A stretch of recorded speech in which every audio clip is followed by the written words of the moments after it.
7 secrets from your subconscious mind in relation to your vision, your dreams, your aspiration, whatever you desire to bring forth. When I started on this journey, I began working with the subconscious mind for the concept of autosuggestion, which I had learned from Think and Grow Rich. Through working with the concept of autosuggestion, I started to realize that there was many aspects within myself that I did not understand, but was being revealed to me in the experiences that I was having day to day.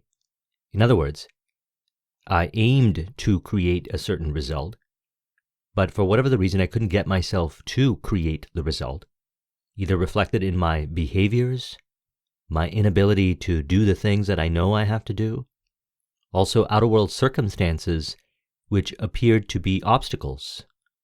Now, upon reflection and realization of deeper concepts that I found within my subconscious realm, I recognized that these were elements within myself that externalized and was reaffirmed, which continued to externalize again and again. Thus, I decided to go deeper into the realm of the subconscious and work with it to bring forth higher degrees of success in different areas of life. Through the journey of consulting, which was happening after my IT business was built up to 50 clients in 2013 and I transitioned away from it, I realized that there was many entrepreneurs, business owners that knew exactly what they had to do. They were attending seminars, they were buying the books, they were taking the programs, and they knew exactly what they had to do. But for whatever the reason, they couldn't get themselves to do it. Or for whatever the reason, they could not have the experience that they wanted to see realized that was related to the vision. In other words, the unseen reality of the vision did not experience in the seen reality or the outer world. Now, upon reflection of this, I realized that much of what was governing us or expressing through us was our subconscious programming, our beliefs, our assumptions, the way we look at reality, the ideas about ourselves in relation to the outer world, otherwise known as the screen of space, the five-sensory world, that was determining the ability to leverage, work with, or use the information that is so abundantly available to create success. So I started getting deeper into the discussions on the subconscious realm, and in my own experience, go deeper into my own subconscious mind to realize certain aspects of the subconscious in contribution and to share related to anyone who wants to receive this information to bring forth what they desire. And today I want to share with you 7 aspects. Number 1, future is also experienced by habitual thinking and visual imagery. The subconscious mind reproduces these mental impressions and acceptances. So, the habitual thinking and the visual imagery that we hold in our mind right now represents itself as future outcomes. Should we choose to, or should we dwell on those particular habitual thinking and visual imagery, imagination-based experiences? That is what causes the impression and the acceptance within, otherwise known as the "it is done." The feeling of the wish fulfilled, as Neville puts it, it is done. Now, when we're reflecting upon our vision, that which we want to see brought forth, we want to recognize that when we affirm it, that it is done, and then we are on the journey, rearranging internally our mind as well as rearranging the screen of space through us and from us, which is that particular state of mind that we associated with, which was the ideal of the outcome. Now, that stated, the impression and the acceptances of what is experienced on the journey as well can create what we call stress, convolution, frustration, or denial of the core assumption that which we desire to see brought forth will be brought forth. Now, we have the ability to change this. I call this purification of the mind. However, this is revealed via our subconscious. Habitual thinking and visual imagery. In other words, as Neville Goddard puts it, What are we imagining? What are we imagining each day? What we are imagining each day can be in the process of becoming. So we want to choose habitual thinking and visual imagery that is in alignment with how we want to experience the journey to the realization. It is not in denial of the realization, but however, if you choose to accept certain information from the outer world as interpretation, as denial of the outcome, then you will experience it to be so. If you choose to see the information that is presented to you on the screen of space, the five sensory world, any five sensory information, and interpret it as contributing to what you desire to bring forth in some shape or form, and you find the answers within how so via the subconscious inner voice conversations and intuition, then you affirm that information and further create it as the experiences on what Neville Goddard refers to as the bridge of incidents, or the journey to the destination. Remember, the subconscious mind expresses on the screen of space what is accepted as it is done. Screen of space, the outer world. Now, when we refer to the outer world as a screen of space, we are one with it. It is one with us. So we take apart this concept in our mind. We have a concept called conscious, subconscious, superconscious, inner world, outer world, so we can understand and put it back together to realize that it is what we are imagining. Habitual thinking and visual imagery that is creating our experiences, five sensory experiences in what we would call the outer world or screen of space. Based on it is done, both affirmative or what we would call negative or disempowering information. Through certain subconscious externalizations, we rise up in attitude of mind into full acceptance of your desired outcome. This is both the mind and the screen of space rearranging. So you may find yourself experiencing a certain element in the outer world, a person, circumstance, information, that appears to challenge the assumption that you have. And you might see it as contrarian and actually fighting against the assumption that you have. That which you desire to bring forth and how your plan that is found within of how you want to bring it forth. Now, with that particular assumption that you have in relation to whatever shows up, we want to realize that whatever shows up is actually contributing. And it is experienced as what we call leveling up, which is essentially affirming. If something shows up and you feel you're not good enough to receive that particular opportunity, or that particular recognition, or that particular compliment, we have to remember that those elements are externalizations of our subconscious and also revelations of our habitual thinking and visual imagery as a result of experiencing. Number 2, prior to consuming information, allow your desire to fuel your intent and externalize it as the answer to what you are looking for. So you have questions about your journey. What about this? What about that? What does this mean? What does that mean? The answers are found within.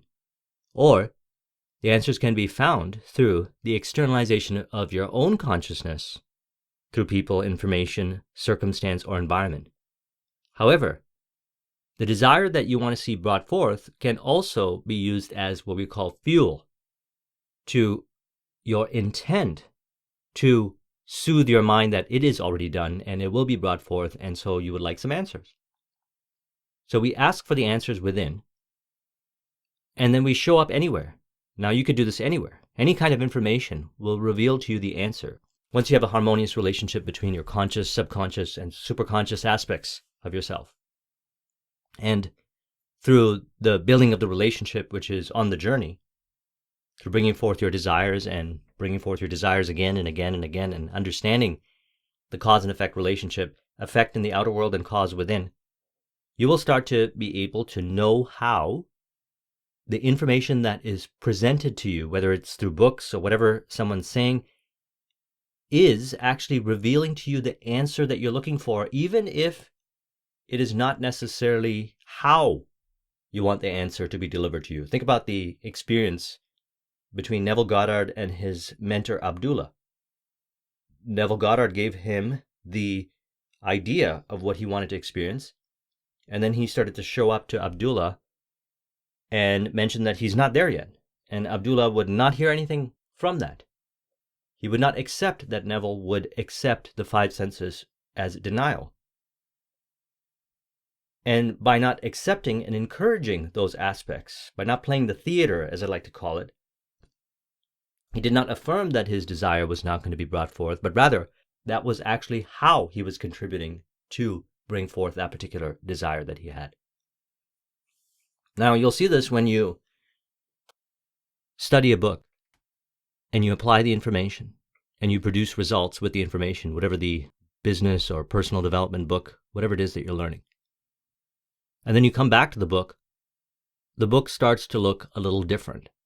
Certain information that was always there now all of a sudden stands out to you, or you interpret it from a different perspective. Now, with certain kinds of books, you can revisit those books again and again and again, such as Power of the Subconscious Mind, Think and Grow Rich, and other kinds of business books that I refer to on a regular basis. Some books are written with such depths of understanding based on who had articulated that information, that the ability to understand that information is reflected from our own desire within and the questions within and the faith and the knowingness that we will receive the answer through that information. And by the way, it doesn't necessarily have to be through information or people. It can be found in the world within. Actually, that information and people are externalizations of the consciousness within. Know that you are right now at the highest level of realization of true self, and thus it will be revealed how so. So everything of how the subconscious mind is revealed, as far as understanding goes, is found in the eternal now. When we're so associated with a certain way of thinking that are principles and suggestions that we had learned through our experiences growing up, but are a result of a certain paradigm, we might find ourselves believing that we are not already what we desire to be right now. The very affirmation that it is done and that everything that is happening right now is in harmony, in relation, reveals how so through your inner voice conversation, reflection based on the externalizations of what is happening right now. It's an individualized experience. I call this building a relationship with your subconscious. Number 3, through cause and effect reflection, notice how the screen of space reflects the exact attitude of mind and assumption within.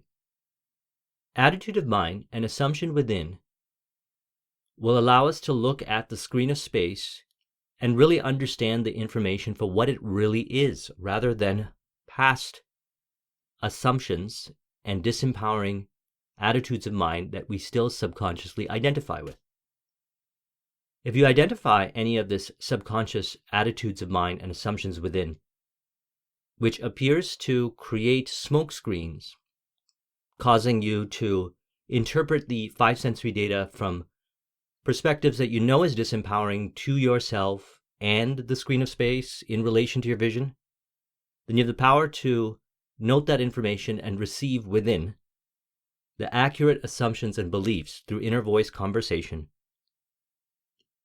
and further affirm that information through subconscious mind audios, self-talk, revision, or affirmative environments. Here's another aspect going deeper into it. There's no time or space limitations to the subconscious mind. You'll notice this when you create success. Maybe in the earlier stages, it takes longer to get to your end result. Then, as you go through the journey of creating success again and again and again, you'll find that it gets easier, faster, and more joyous. So you raise the bar, so to speak. Certain desires that challenge you so that you can further purify your mind, release disempowering programming further, and transcend the limitations of time and space. However, there are beliefs and assumptions about time and space that we can transcend. And those beliefs and assumptions about time and space are revealed through our inner conversations or our imagery or our habitual thinking, visual imagery regarding our particular experiences, what we desire to create, and whether it'll be brought forth. For example, if the goal is to create entrepreneurial success, you might assume that it's going to take a certain amount of time because you've learned it from other people. What you may find as you affirm that way of creating success was based on a certain amount of information that may be true for others, but there's a potentiality that I can transcend past that. What you'll find is ideas, hunches, and inspirations will be received within via your inner voice conversation, subconscious expressions, as I call them, hunches and inspirations, signs and synchronicities, which we're going to talk about next, symbolic interpretation, expressions in the outer world. These elements will be received within to show you how to transcend those suggestions from the outer world that may be limiting for you, and you know if they are or if they're not.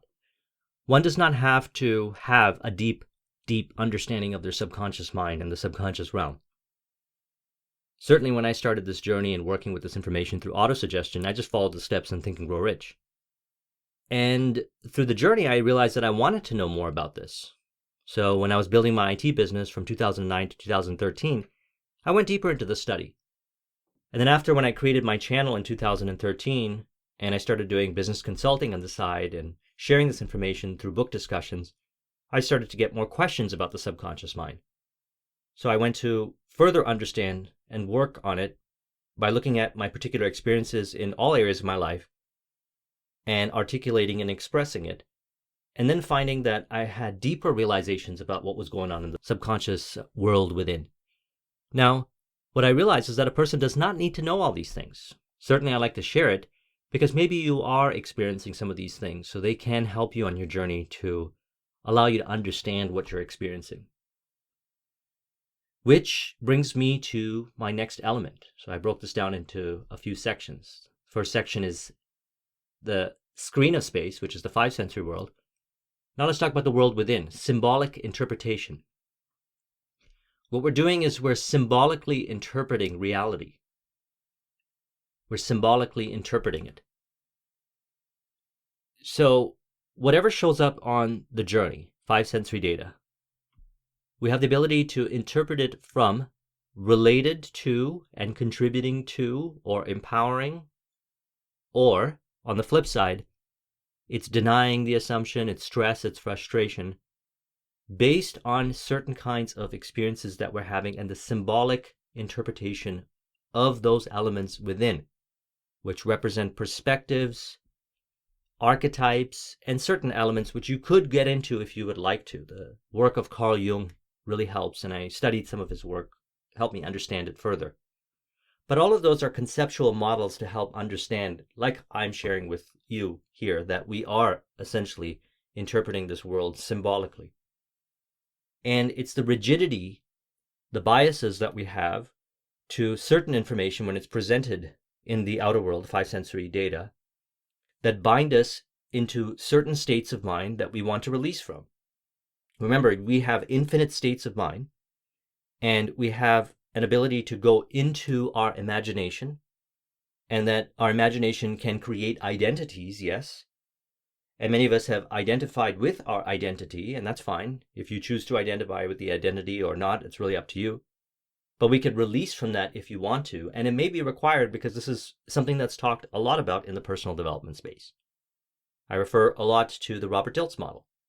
On the top, you got vision, then you got identity, then you got values and beliefs, then you've got capabilities, behaviors, and environments.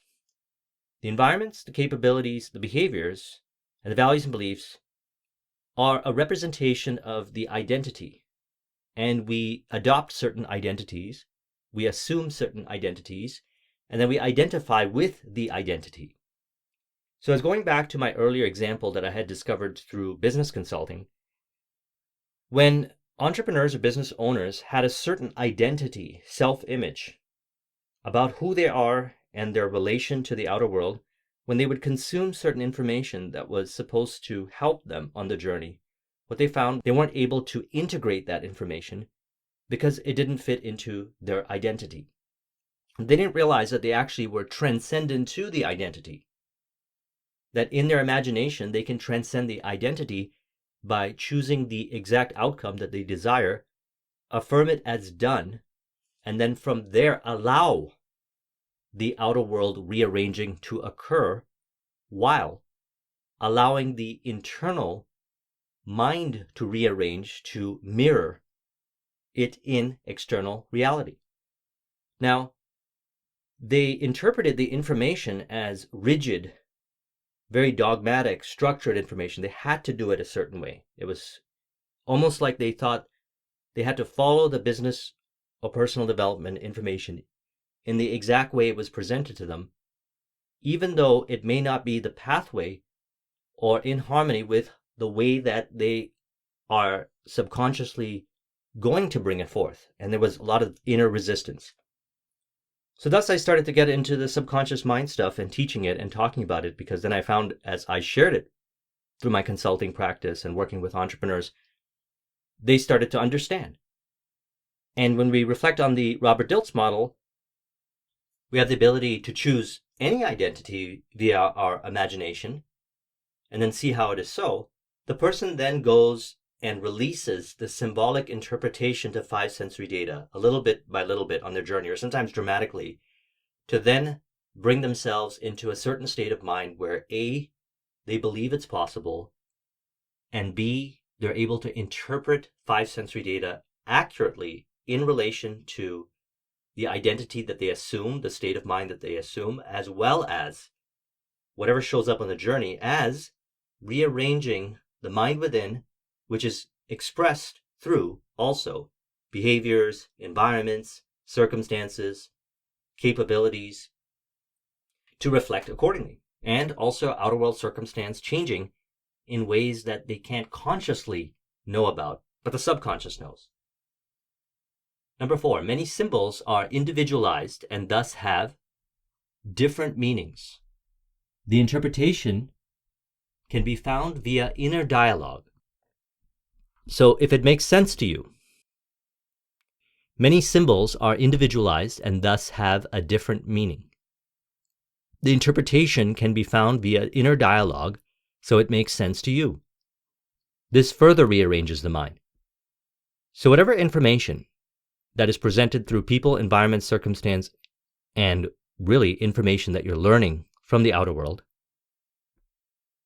can be interpreted from within via your inner dialogue and what you are imagining, if you want the journey to be as joyous as the destination, to be in harmony and in contribution. For example, if a circumstance doesn't go your way on the journey, you would say, well, it may not appear to go my way, but I have the ability to, if I want to, discover how it's going my way. And you can talk to others or find it within, which is why I recommend creating a mastermind, working with others in the spirit of harmony, to interpret the information in a way that is in harmony with the mastermind and your vision. Or you could find it within via your inner voice conversation. You'll look at the circumstance and you'll see, oh, wait, if I look at it from a different perspective, it's an opportunity. Number 5, we have the ability to transcend the knowledge taught through the five sensory world.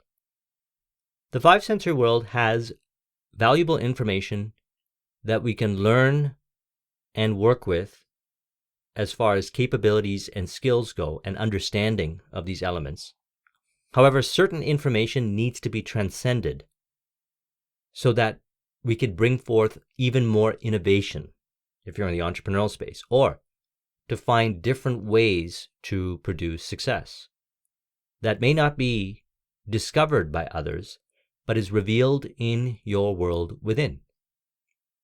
Now, there's many different books and trainings, and I did 2 lengthy discussions on Jay Abraham's books, Mr. X, as well as Getting Everything You Can Out of All You've Got, on looking at your business from many, many different perspectives to stimulate your mind, experience, as well as different perspectives.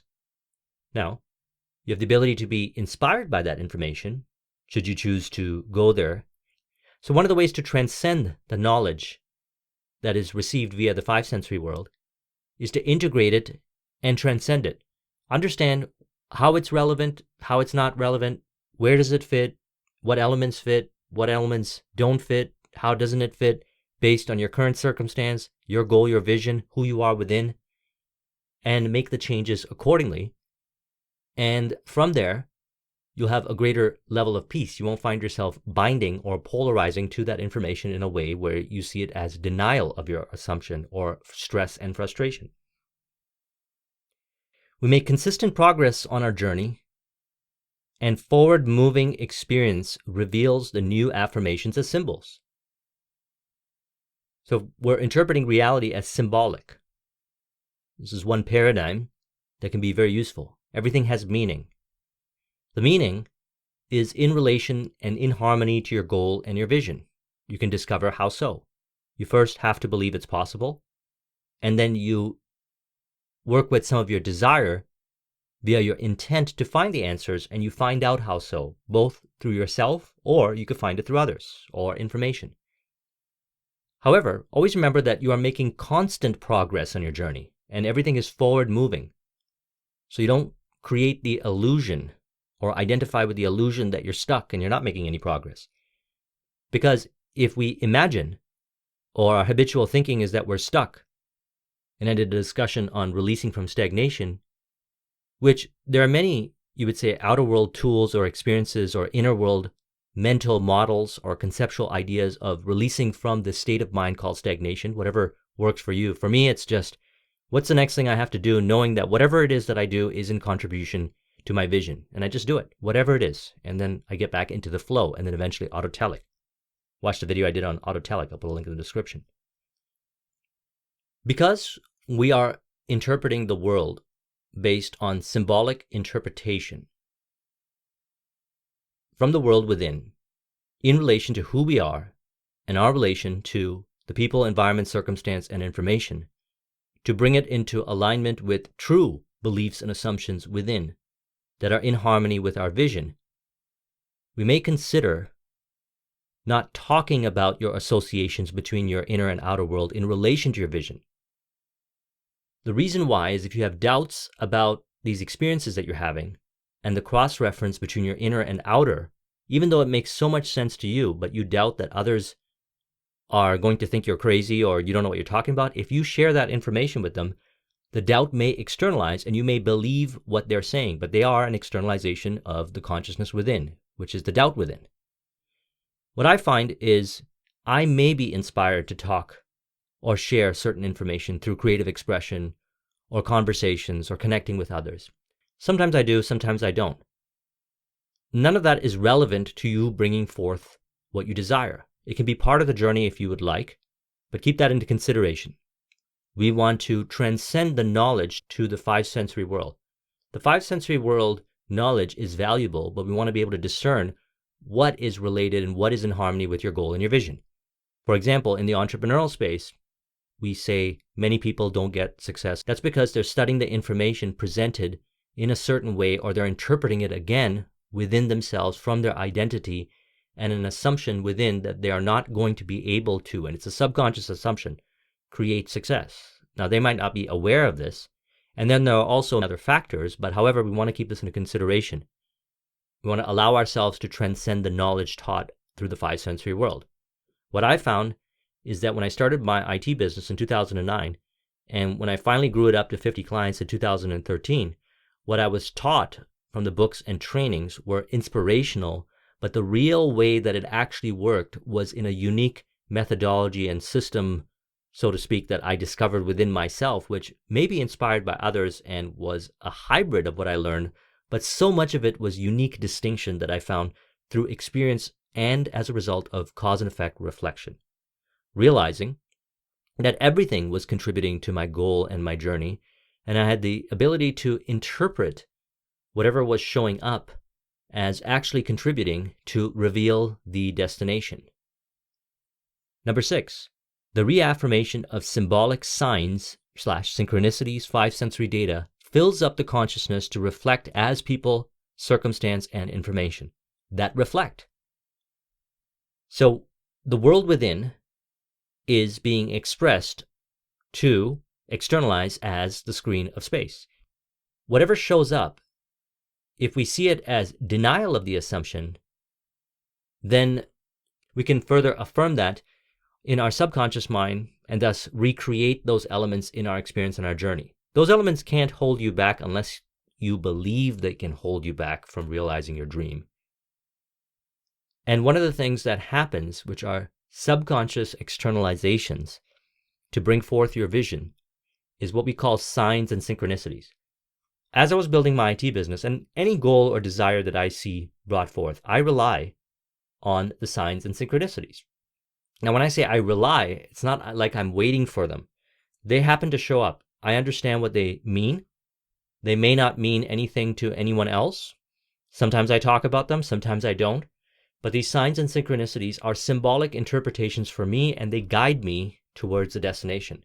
Because I built a relationship with my subconscious realm, the five sensory data then presented through signs and synchronicities further affirms. I'll see it as a reaffirmation. I'll look at the sign and synchronicity and I'll say, oh, this makes sense. Now I know what to do. Oh, okay, this totally makes sense to me. And that is an affirmation right there, which further impresses my subconscious and then re-externalizes again, and again, until you start to notice that you're able to see signs and synchronicities in many different areas where others can't see it.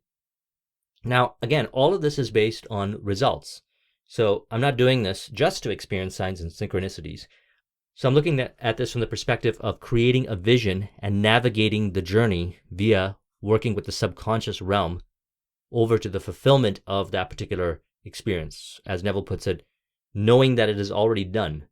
All of this is, again, as I'm communicating about this, interpretation, subconscious interpretation that I use as conscious facilitators. And when I say conscious facilitators, what I'm really referring to is that sometimes the conscious mind tends to want to control things and do things a certain way.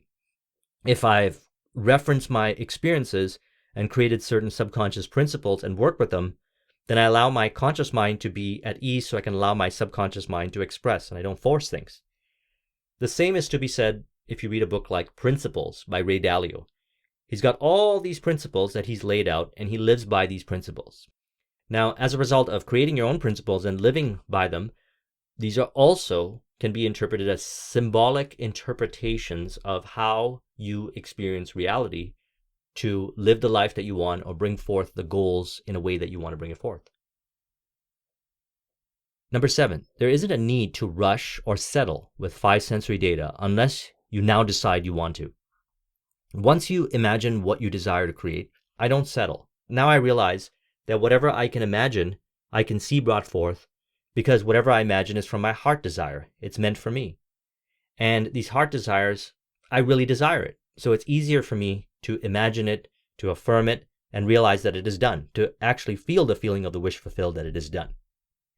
Now, everything, as a result of it, the world within and the world without, rearranges my way of looking at reality, my identity, my values and beliefs rearranges. I allow it to rearrange, to externalize as the outer world reflection of that rearrangement. One of the things that I learned from Think and Grow Rich that I found to be really helpful, you've probably heard me mention this many times, is the idea of indecision. So I trust my subconscious realm. I trust my intuition, my inner voice. And as a result, I listen to it. And on the journey, as a result of removing disempowering programming, I found that it was easier to trust my inner voice and honor it and listen to it. And the inner voice is distinct from mental chatter. I'm not talking about mental chatter, which is usually a result of disempowering programming that is running in loop mental chatter in the mind. I'm talking about the true inner voice that sees the spirit of harmony and relates everything to a symbolic interpretation in relation to your definite chief aim or what you desire to bring forth. Now, anytime I have any kind of indecision, what I find is I'm not listening to my intuition. And all I have to do is just change my state of mind. Go for a walk, do a meditation, or just simply ask myself what I mentioned earlier. What's the next thing I need to do? And I'm just going to do that thing. So if anything shows up that's indecision based, let's say I have to make a business decision for one of the projects that I'm working on, and I'm not firm on a particular decision that needs to be made, I then realize it's not time to make the decision. I just say, what's the next thing I need to do? And I do that thing. and I could end up making a decision on that other project by the end of the day, a week from now, a month from now. It's totally fine, because none of that is going to hold me back from the fulfillment and the realization of what I desire to create. I don't believe it. And as you believe, so it shall be done unto you. So Napoleon Hill says, indecision is the seedling of fear. So if we experience this identification with fear, then we start to become internally mobilized and we start to feel stuck and stagnation and so forth. So we want to allow ourselves to interpret the symbolic representation of the information as contributing before it hits a level of fear, which can be revealed through any kind of experiences where you're having indecision. So as soon as you have indecision, release from it. He says, remember this as you read. Indecision crystallizes into doubt, and the two blend and become fear. So as mentioned earlier, doubt can externalize into a people, environment, circumstance, or information. And then because we see it on the screen of space, we can become very reactive to it. Fear, doubt, and indecision can cause us to stay where we are if we let it, as a result of the identification with it, which is essentially having rigidity of mind. My goal is always to maintain flow and fluidity of mind, a nice harmonious relationship between the conscious, subconscious, and superconscious. The superconscious is the infinite realm where my desires come from and all the ways that I don't know are going to be brought forth. The subconscious is the bridge between the conscious and the superconscious. And the subconscious has my identity. I can change myself, or it will change via the superconscious, whatever way I'll figure it out on the journey. If I receive a hunch or inspiration within to change the programming via subconscious mind audio, affirmations, revision, or environment, then I'll take the action and do it. I will receive that information from within. The conscious mind is guarding the subconscious and consciously choosing and saying, based on this desire, here's the imaginal act, or here's the imaginal scene, or here's the affirmation that I want to see brought forth, which is now working in harmony between the conscious, subconscious, and superconscious. So in order to make this entire discussion one where it's affirmative and contributing as well as supporting, realize this one important point that helped me understand these important 7 aspects that I received via my subconscious inner voice conversations. Feeding the garden of your mind with supporting and affirmative information will exclude certain externalizations on the screen of space that appear to bind you to inner programming within consciousness. So all we got to do is keep the garden of the mind. Keeping the garden of the mind means our inner conversations, what we say when we talk to ourselves, how we interpret people, environment, circumstance, information, how well we reinterpret and reaffirm it in an accurate way, whatever information is presented through 5 sensory data, which is facilitating certain habitual thinking and visual imagery, which is then subconsciously being imagined to be a certain way. We want to be more conscious. We want to bring more conscious awareness into the subconscious realm. And this will happen automatically once you make a simple commitment that says, I'm going to really be aware of the kind of information that I'm consuming. And I'm really going to choose consciously more so each day to consume the information that is in harmony and related to my vision. I know my vision is already done. The entire outer world and the inner world is externalizing it to be so. And through the process, behaviors, capabilities, environments, and certain information will show up, and I'll understand it. It will make more and more sense each day, and I will value the journey and the destination. If you want to copy this mind map, the link is in the description. Thank you very much for watching. I'll talk to you soon. Take care.